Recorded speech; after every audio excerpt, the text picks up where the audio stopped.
So we are going to talk about this green tech and materials, and since the world seems to be going green, are the startups going too? Even though we rely on new technology and new materials, sometimes we have to rely on old materials, so I brought these if someone tries to sleep.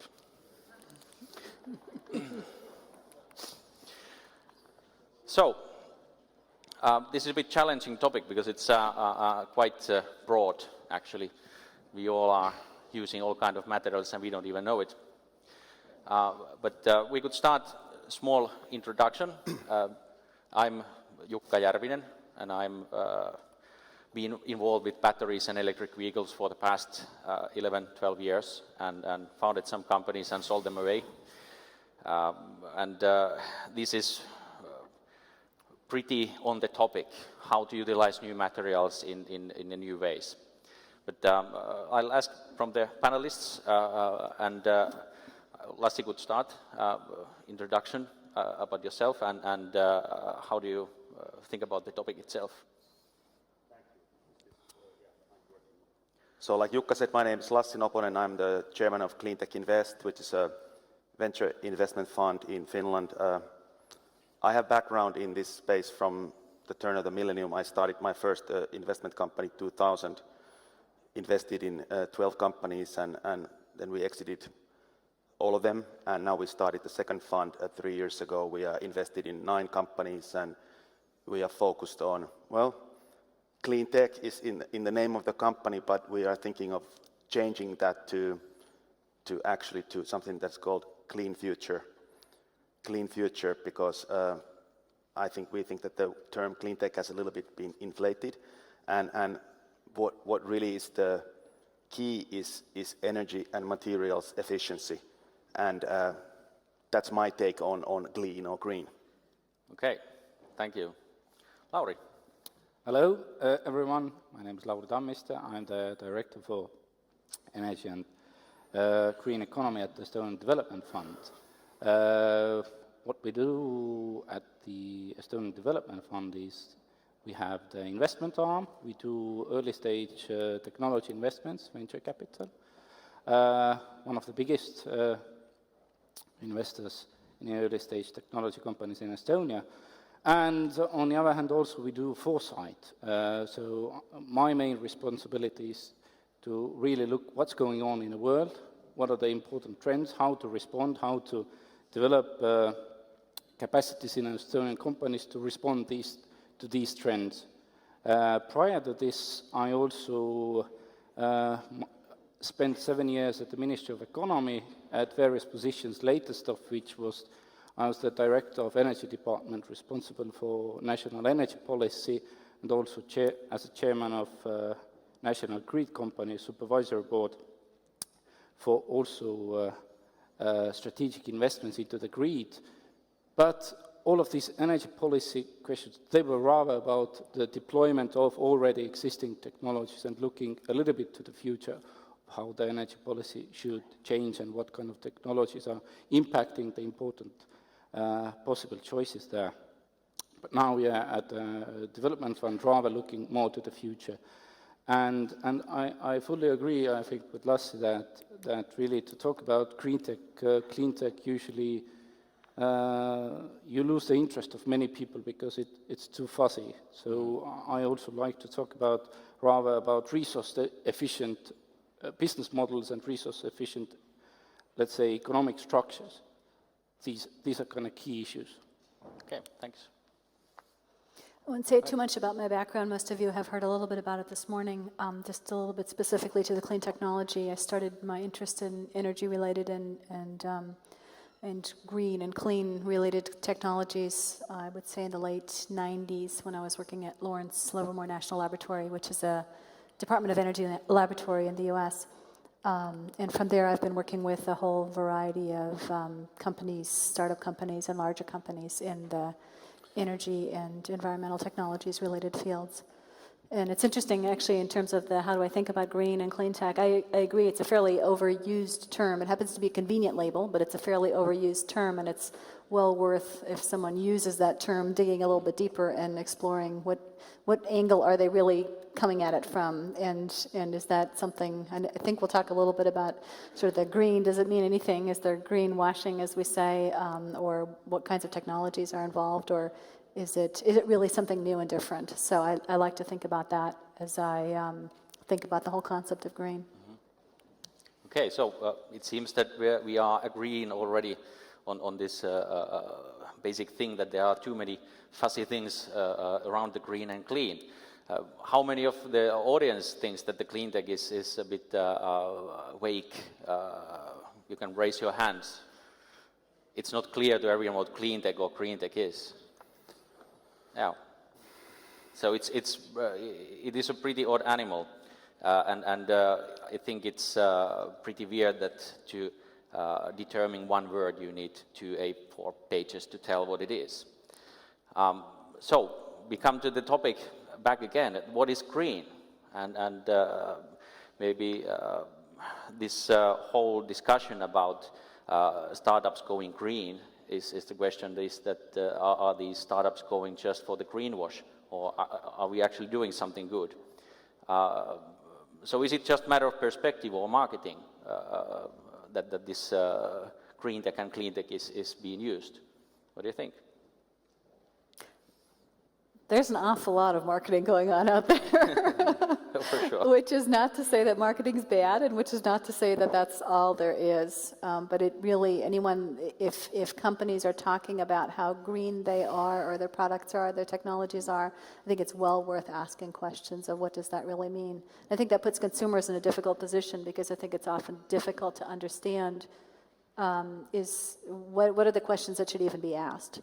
But I think it's well worth it to become a little bit more educated about that even as a non-technology consumer, so that you are not just succumbing to whatever hype there may be, and that you really can make a wise decision in terms of supporting a company or not supporting a company.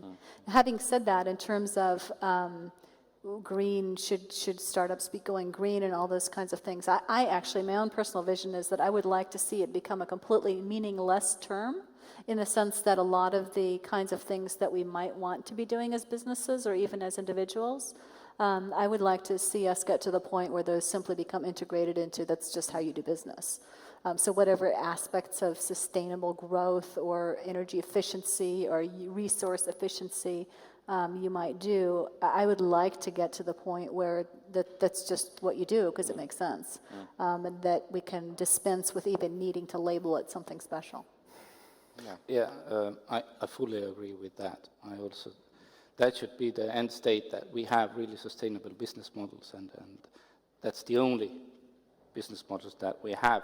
I think one of the important components of what you see also in the market, in addition to the big technological innovations, that you also see a strong demand for transparency and labeling in certain areas, like you have with the, let's say, biological and ecological sustainable food and agriculture sector, where the labeling started in many products. What you also now see in terms of buildings, whether the building in US, the LEED labeling, this is really tools that enable consumers to make aware choices. I think that's important driver for these markets, to have the transparency there. In addition to the labeling with the buildings, it's also about construction materials, which are actually, there are a million ways to produce construction materials, and some of them are extremely unsustainable in terms of very high CO2 emissions, very high chemical pollution. And there you also see in UK, for example, in addition that companies are working on technology improvement, there's also bottom-up platforms of really comparing yourself and then getting a sticker saying whether you are sustainable in your manufacturing processes or not. So I think this is also a very important thing, that in terms of markets, you need the transparency and methodology, really how to make good choices in terms of the life cycle impact of the products and the way you consume, where you live, whether it's the clothes you wear, whether it's the car you drive, whether it's the food you eat. Because I think many people only think that the issue is with the energy sector. It's not. It's much wider. True. Yes. I think this is genuinely the most transformative age, in history, you could say. I mean, whether you believe it or not, we believe it. We see this kind of clean or green revolution happening, and I remember I was working a long time ago for Finland's oil company, and we introduced lead-free petrol, and it costed 1 penny or few pennies more per liter than the leaded one, and nobody bought it. People didn't want to pay the extra penny for the cleaner fuel. Then the government took off some tax so that when it costed the same amount, then everybody bought that. But even this was like a long time ago, and now, like Lauri said, there's a growing demand for cleaner solutions, even if they cost a little bit more. And this is a big change, because this hasn't been there, and there are a lot of people who say it's still not a business but I think there are pockets where you can actually have where the consumers or buyers are sensitive to this thing, and whether it's clean or green, technology is always optimized. That's why I don't like about these buzzwords, really. Technology is optimized. Whether it's optimized for efficiency or something else, that's the difference. And in this time we're seeing the need to optimize technology for the resource and material efficiency. And this is such a fundamental need compared to some, many games and things. Games are they are in a different level in the kind of Maslow's hierarchy of needs. So I would encourage, the entrepreneurs to think about this resource and material efficiency. There's no bubble, the need is going to be there for many lifetimes to come, whereas in some other things there can be a hype that disappears. This is not going to disappear. I think, if I might jump in on that too, I think one of the challenges with that is that we're asking consumers, public at large, we're asking people to become more and more sophisticated about technologies and about where do the products and services that they consume, where do they come from? The materials question, the building materials questions, the example that you mentioned, for example. All of those things are demanding more and more of people to understand, to make intelligent decisions and to make decisions in line with the values that they have. And I think there's a crying need there for more transparency. And I think it's great that there are more, even in the green area, that there are more ways of making things transparent. And yet we also have to understand that even with that, there is still an opportunity for not necessarily deliberate misleading, but there's an opportunity to recognize that we're far from perfect. The lead example that you gave of building ratings, for example, you can have a lot of those ratings, I mean, they're given out on the basis of how are the buildings designed and built, but when you go back afterwards and look at how do they actually perform in terms of energy usage, the picture is often quite different. And so, we're in this curious phase of transition where we're starting to give people information, which we have to, because we can't expect everyone out there in the public to be fully knowledgeable at the level that we're at working in the field. And if we want them to make good decisions, then we have to give them that information. And yet we're giving them information which can almost make them feel like, oh, I've got the information, I got the certificate, this has the certification, I'll go buy here. And then it turns out the certification is actually quite misleading. Again, not for any intentionally misleading reasons, but it's unintended consequences and too complex. Yeah. I think the big issue is for the consumer and anyone to make any decision or reasonable decision on anything if there's no measurable kind of quantity of something good. If there's no good method to distinguish with the bad and the good, how can anyone make any kind of decision? Is the CO2 only thing that we stare at when we talk about cars, or is it the lifetime assessment, or how much it pollutes other things, like nanoparticles from the graining tires or something like that? How can we build up some kind of measurable or comparable system that tells people the right information. Can I comment this sustainability point? I fully agree that there needs to be kind of transparency, and there is increasingly, people are more sophisticated, they want to understand, but we invested 10 years ago into a company that produces software for corporations to kind of this kind of a sustainability assessment software, and I know a little bit about that, and you know, I think one thing needs to be separated: this sustainability talk about corporations' responsibility, social and whatnot, from the kind of hard business opportunity that is available in the clean technologies. We get all the time these comments, even today, from investors that your fund, isn't it like it has something to do with sustainability, which kind of equals not good business. You know, that's the mindset is that because it has something to do with the sustainability talk, then it cannot be good business. And our point is that these are like the most exciting investment opportunities and really good business opportunities, and it at the same time it increases the sustainability. But there are two different kind of concepts, and one, I wouldn't recommend to any startup to go to investors and sell their pitch that this is a sustainability technology, because that is a even fuzzier term than clean tech. So there's a gap in communications too. So when the inventor comes and talk about the technology, the terms have to be right. Yeah. And it's also about the payoff, in a sense that sustainability and corporate social responsibility seems to be focusing or practiced by companies who have limited impact on the environment, just as a part of the brand, rather and if you talk about what that's clean technology and resource efficiency technology, these are more radical things that where you really tackle the use of important and costly resources that are likely to be even more costly in the future. So I think that's a good point of really, if you want to lose the interest of investors, then use the words like green and sustainable. If you want to get the interest, rather than talk about cost-effective, resource-effective solutions. Okay.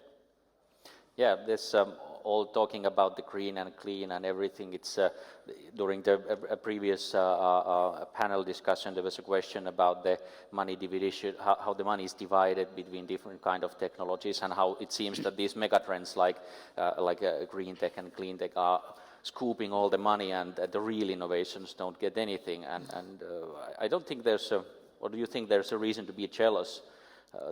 There are different kind of problems on every field, but this clean tech is not that simple and lucrative business as it seems. Well, I don't. For one thing, I don't think there's a reason to be jealous in the sense that just because something gets a lot of hype doesn't necessarily mean that that's where all the money is either.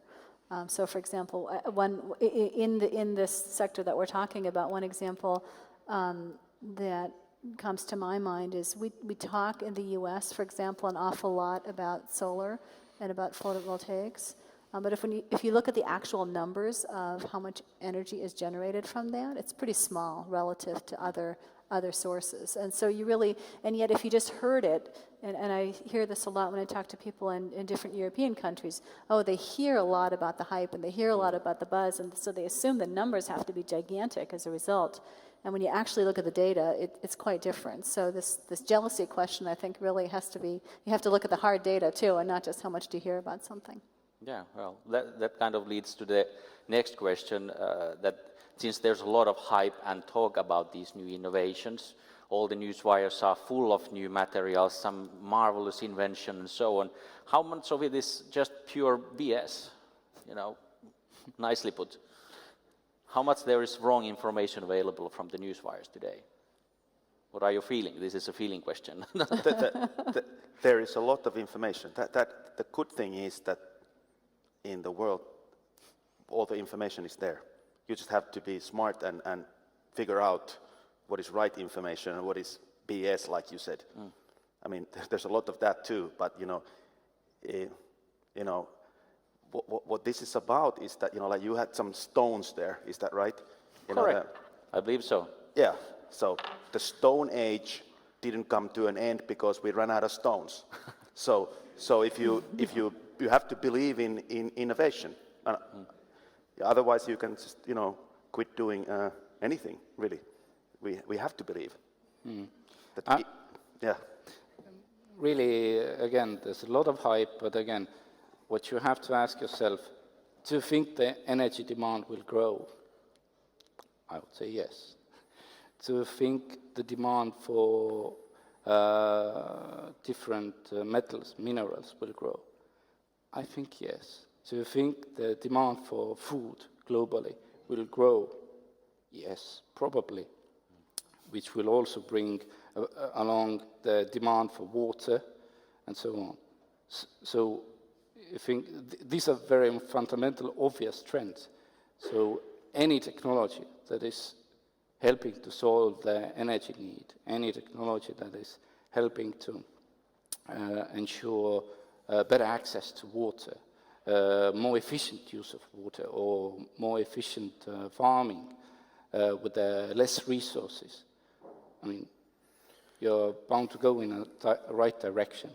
So whether the market will quadruple or triple.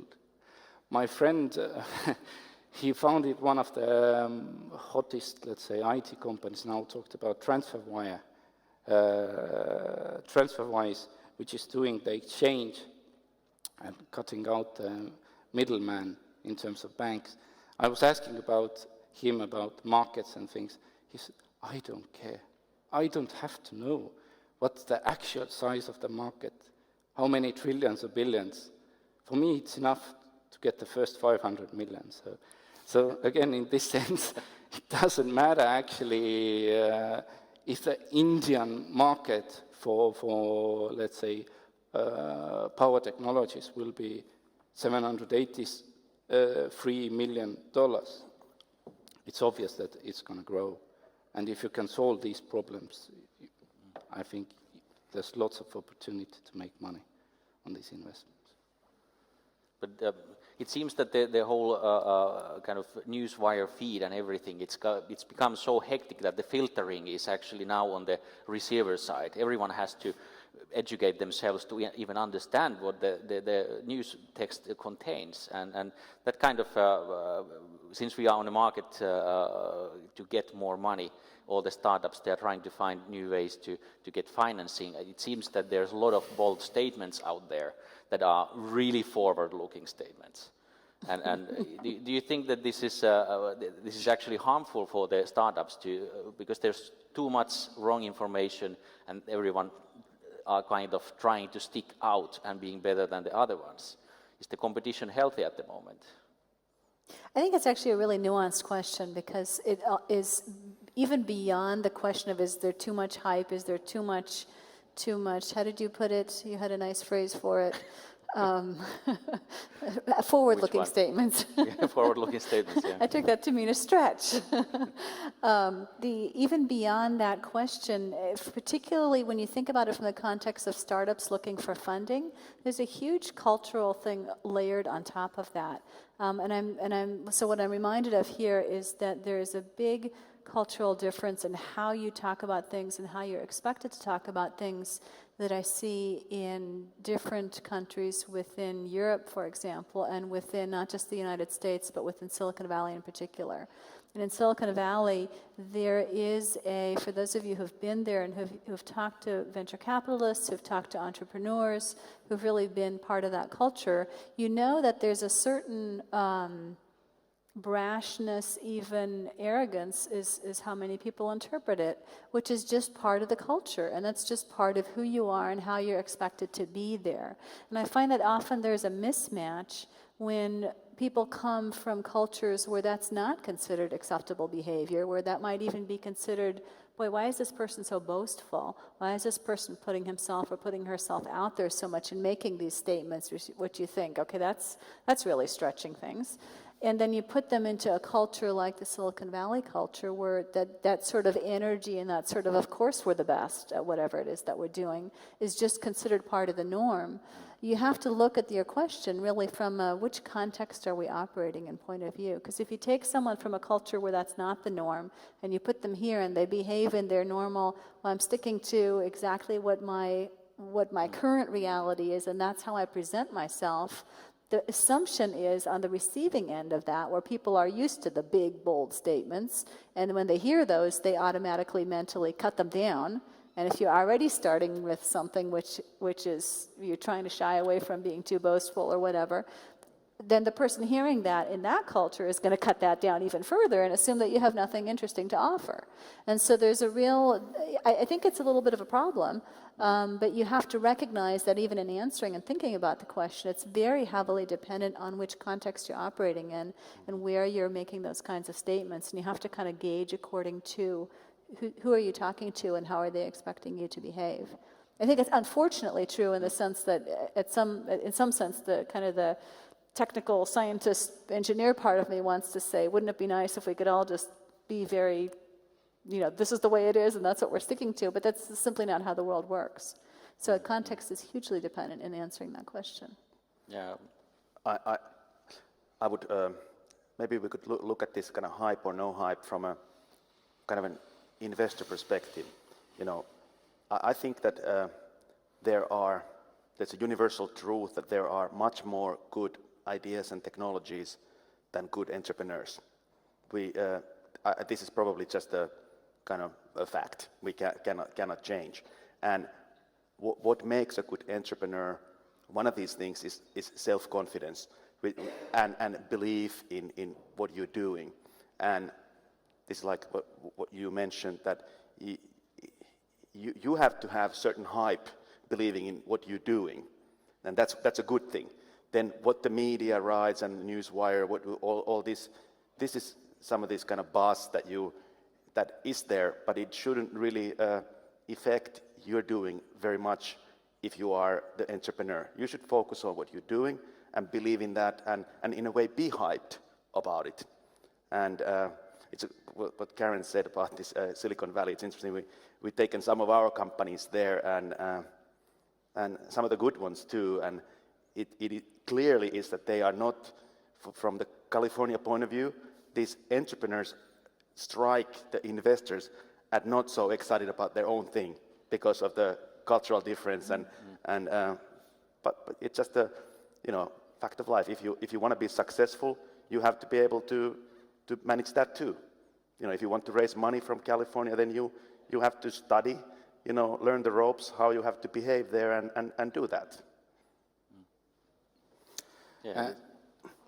What I think is important perhaps about this hype element is that also, and really the drive and the developing the sense of entrepreneurship culture in the green business is that it changes the way I think young people will then view how to solve the problems. For example, that working as a volunteer in a third world country is not the only option. The other option, perhaps a more sustainable option, would be to create a company that provides low-cost, innovative green solutions to this and enables and creates jobs in these regions rather than to just bury endlessly for decades and decades the development aid there. So in this sense, the ambition to change the world and utilizing the hype to create a shift of mentality in young people, I think that's good. So basically, we can put it in very short that this all the news wires telling about things, they are kind of just weak indicators where to go and make DDs, due diligences, and learn more about the technology or the companies. So there's a lot of levels of information, and it's all the responsibility falls to the reader itself. And this is the world we are living in now. How consumers can make any good decisions when there's the huge buzz about everything, and then we don't have even the measurement tools to tell that what is green and clean. I don't think you will raise a fund based on that. I have 10 articles saying there's lots of money in green tech, let's do a fund. I don't think that's the experience. So obviously. So the easiest way for the consumer and for anyone to buy product is to measure it by money, it seems. So if it's too expensive, even if it's cleaner, it's not going to be selling. And this is kind of the problem. At the same time, if you have a good idea and good product and no good means to bring it in the market with a reasonable price, you are kind of in the middle of wrong information and you will never be able to penetrate to the market in a level that the company will succeed. So this is a startup problem. Well, at least from a consumer perspective, I think the point was made earlier in terms of pricing. If the original lead-free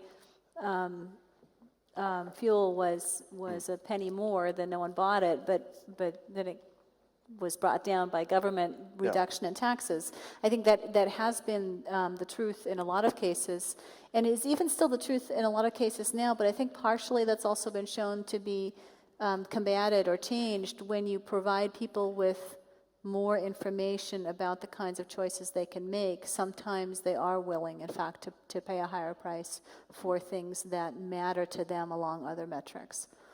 So I think it's not entirely the case that... In California that might go, when the level of living and the private funding is in a better level, so people go and try new things even if they cost a bit more. But it's also about whether the price signals are right, in a sense that if you have a product which production process brings along significant environmental damage, but it's very lowly taxed historically, then you might not get the right price signal. Because the environmental taxes do not capture the whole damage that is done, and for example, taxpayer is paying for the reparation of this damage by other means, and for example, Ministry of Environment has to, deal with this, whether it's the waste or landfills, all of this. But the final product price doesn't reflect that. So if you would have the price signals through taxation or other instruments that also provide the full cost of the product, then like I saw a documentary about the meat, how expensive is actually the meat kilo if you take into account all of the environmental damages throughout the whole life cycle, then the meat should be 8 times more expensive than it is now. So. That's why we buy from China, right? Yeah. I think we have to separate two things. We've talked a lot about this kind of consumer markets, and there is a market for environmentally friendly products. And there's even kind of a luxury market where it can cost more. But for example, in our investment activity, we don't invest into anything like that. We only invest into business to business and with the real resource efficiency underneath it. In California, there's market for everything. I went into a store in San Francisco where they sold artisan water. And the claim was that they have played classical music to the water for 24 hours, and the music molecules have merged with the water molecules, and it cost $50 a bottle. Wow, so I don't know where the store is. How many bottles did you buy? I didn't buy any, but I'm sure somebody's buying it because... Yeah, I think that's a good point. There is a big distinction to be made between selling to consumers, although I would argue it's not just in wealthy markets like California. For example, if we take the not meat example, but the food example, food is not a luxury, although it can be sold as a luxury, but the what we would call organic or bio food is dramatically more expensive for the most part, and yet it has taken off phenomenally, certainly not among people who really struggle to make ends meet, and certainly not among people who barely can manage to put reasonably healthy food on the table.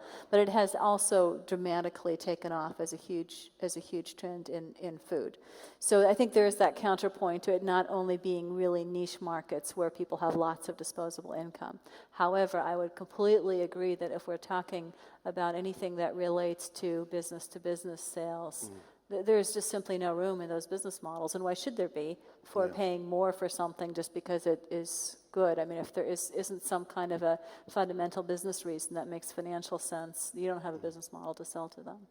Completely agree. I think it's worth, since you mentioned niche, I think it's worth discussing a little bit what is niche, because in our deal flow, we have looked at 250 companies during the last 2 years. We've invested in 9. I think we have looked at some, 20 LED companies and solar. We have not invested in any. It doesn't say that there couldn't be a good company there, but there's a lot of competition, and it's more difficult to pick the winners and more competition. So we have tried to understand some of these niches. We have invested in what somebody might say it's a niche, like wood preservatives, ash handling. Somebody say ash handling is a niche, but it's a pretty damn big niche if you think of all the power plant ash in the world. But it's not so crowded. There are not so many companies doing that. So I think it's easy to get excited about now you have to do photovoltaic or LED, but some of these niches can be huge. I mean, clearly enough to make a killing if you are successful. A little bit to your point earlier of, I don't care if it's $1 billion or $2 billion or $10 billion, the first 500 million will do just fine. Thank you very much. Yeah. Okay. Well, since we have the material on the table here, and the whole startup discussion that how these startups could be green or anything, we see these news wires about the nanotechnology too, and they are widely adopted, and this is some kind of unmeasurable greener or green technology. At least my opinion is that there's too many unknowns yet. But just to demonstrate, I would like to ask the audience that anyone who are using daily nanocompounds should raise their hands now. Who are you using nanocompounds on your daily job? Or school or anyone? I got the hint, so I'm not raising the hand. Okay, so I'll rephrase the question. How many of you have a laptop or cell phone or iPad? Okay, so you see, all the batteries that you are using are already utilizing nanocompounds, and it's on our daily life, and we don't even know how we are going to absorb them or how they are going to be recycled. The technology is, I'd say that it is debatable that if it is a green technology at all. What do you think? Whether something using nanomaterials is a green technology because of the potential impact it has on the environment. Yeah, is nano green or is it just one piece of the bus? Yeah, I don't think there's a single answer to that.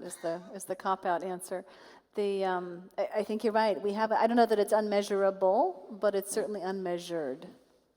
So I don't think we have a good answer for it, and I don't think that we have a good history or track record or structure in place to measure that and to get some reasonably scientific answer as to what do we think is going to be the long-term impact on the environment, on our human health, on anything. As you said, it gets absorbed everywhere, and we really have no idea how to quantify that and what the consequences of that are. So I think at a minimum there are things to be concerned with, and again, I don't think we have a good track record in demonstrating that outside of the purely medical fields that we know how to think about that and how to channel that and constrain that. Yeah, the previous panel was discussing about the biotechnology and adapting it, how slow it is, and how much testing has to be done before anything emerges, and so on and so on. But these technology startups and green technologies, they are adopted quite fastly. And how much is it? How much we are going to find out after a few years, or maybe 10 years, at the front of us, that we generate a bigger problem while trying to solve some smaller problem? well, usually in most cases the learning curve has become much shorter, and the reaction on whether the research on the impact and regulatory side, it seems that the process is faster. I mean, if you take the experience of construction materials, like using the asbestos in construction process, for decades and decades, it was not a problem. And it took decades to react. I think now the process of discovering and looking at these risks should become shorter, although you don't see a public debate or lively public debate about nanomaterials. I think you see a lot of activities and discussion about bioethics. That's established thing, I think, and issues awareness about these risks is quite widespread. So I don't have an answer, but I do hope and that we are getting faster also with the learning curve here. No one knows and everyone hopes. Yeah, well, it's so. Yeah, but based on a hype cycle, it's not a hype yet, a risk hype. One good example of this solving some problems and creating new ones is really clearly nuclear energy. I mean, you can debate it, pros and cons, but a fact remains that this kind of technology means that this generation is artificially increasing its standard of living and having future generations pay the bill because it's not factored into the cost. That's why our energy is cheap, but somebody will have to look after the waste for thousands of years. And I don't know, I'm not a scientist, if there is a problem like that with nano. You know better, but I doubt it because it's doing more with less. So and this is the fundamental need to use resource materials efficiently. So I also use less nanomaterials. Yeah, and it's all in the mix. If we start talking about batteries, we can reserve a few days. But for example, these battery technologies, I've been involved in the Finnish battery factory project. For example, the whole idea is to control the local emissions too. So the closed process is also improving the quality of the battery technology, but also it's keeping the material from not being exposed all over. So going smaller and more hardly controlled technologies, these things have to be tested well before they enter the market. But we can see already that these batteries are everywhere and no one knows about it. One important thing about clean energy, which is that at least in Scandinavia, there's a lot of talk about this renewables versus fossil fuels, or renewables versus non-renewables. But the other dimension is really big versus small. The large energy companies don't really fundamentally support renewable technologies because they are distributed. So when these new energy technologies have come, that is eating away the oligopolistic market that the energy companies enjoy, and in a way changing the competitive landscape. This is a big debate in Germany. They like renewables politically because it makes the energy market more competitive, and that's why I think also there's a good future for all of these things. And now if you read the papers, the big energy companies, they would like to build this huge power plant in Sahara, cover like a quarter of the Sahara with the solar things. The reason for this is that a project like that would be centralized renewable. So only the biggest companies could do that. So you have to keep in mind, always this dimension, whether it requires big investment or whether it is distributed and small investment. And I think the kind of the political wave and the economy is developing to the direction that there's more and more opportunity for distributed systems. Same way as happened with the computing. You know, you used to have 2 computers in the world, now you have a lot of, way more. Same thing will happen with energy, and this grid connectivity is even in Finland, you know, with the energy market we have now, you begin to be able to, you know, if you produce energy at your summer house, you can put it into the grid. You don't get paid, but maybe in the future you'll also get paid. Energy companies don't want to see this happen. Yeah, I can tell that same goes with the electric vehicles. It's a pretty weird market, that how the existing big industries are trying to kind of keep certain path and not getting out with the new technology as fast as they could. Of course, there's this adoption rate that they need to see that if there's failing and so on, but completely agreed on that. They love the electricity consumption part, the big companies, but they hate the fact that actually in a few years' time, the whole battery pack on a car fleet will be a major possible source of balancing capacities and eating away their business that they are doing, balancing the grid. Just Estonian example, if you take the peak load, is 1,600 megawatts. If you take, for example, in a few years' time, the average car battery will be 30 kilowatts, and if you have 10,000 cars around in 10 years' time, you will have 300 megawatts. That's, you know, very sizable compared to the whole size of the peak load, and providing major applications in terms of balancing power. Also, for example, after you can do battery, let's say, farms, using, if for example, after 5 years or 8 years using the car, it still has certain capacity left, but it's not attractive or feasible in terms of using it wider as inside the vehicle. Rather, then you can do a grouping of batteries and use them in a local grids, or let's say energy communities where you have, for example, farmers doing a small grid and capacity and putting balancing capacity. I think this is actually more important side of the vehicles rather than the immediate effect of switching also from imported fossil fuels. So combining new technologies in a new ways at the same time. And I think this creates a lot of room for a lot of startups to do things. And one thing that I've been struggling with for about 10 years is to find enough resources for the startup to do feasible development work, to get the materials and get the resources. And we all have seen these struggling small startups trying to find out ways how to develop the product and give the proof of concept out. And very rarely the new raw materials and the best available technologies are available for these startups.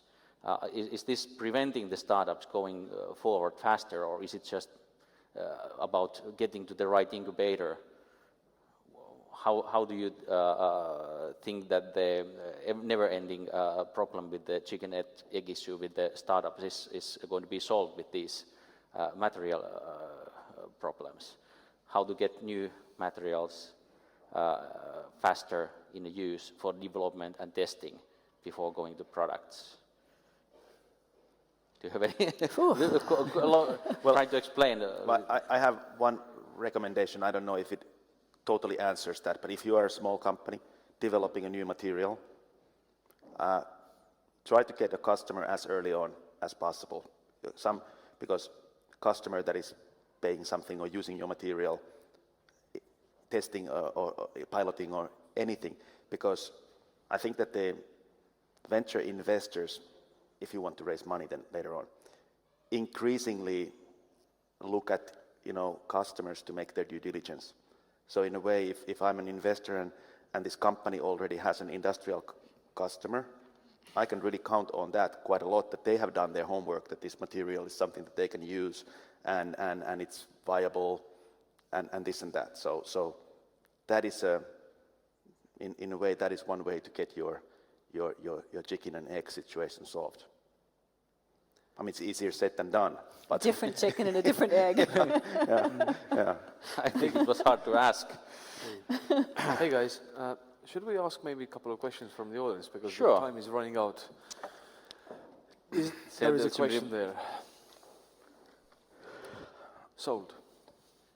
Hello, my name is Maja Brisval and I represent actually Northern Europe's first accelerator in green technologies, just launched in Stockholm. And so it's very exciting to listen to your work here and your discussions. But I think it's something very exciting that's happened the past 3 years and where we're heading in the next 3 years in terms of the innovation system. And I would almost ask here in terms of the Estonian Development Fund, how will you sort of push money into this sector or stimulate? Which will be the carrots for the Baltics and particularly for Estonia to start to develop a next generation sustainable services in clean tech and digital services or green technology? Well, I think one very good way to put it is really to set up a certain challenges that we see and say that, look, these are very important challenges and that they are not Estonian specific but rather universal, and try to really focus our energies. Let's try to come up with business models, services, technologies that address these challenges rather than and really combine and try to build a critical mass of activities in certain areas.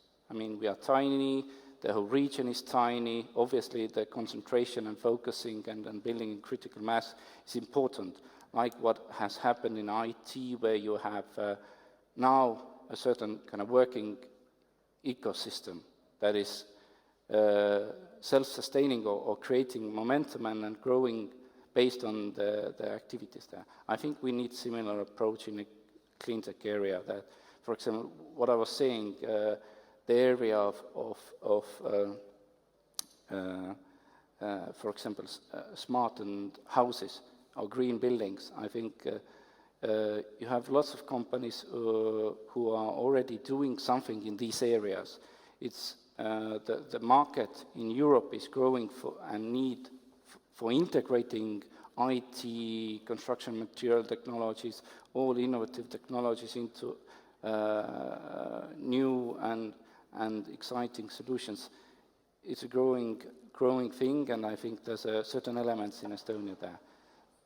The same we could talk about, for example, food segment, or then industrial processes where you have lots of machine engineering and mechanical companies in Estonia, but what they are not focusing is developing new products or services for resource efficiency in engineering and in industrial solutions.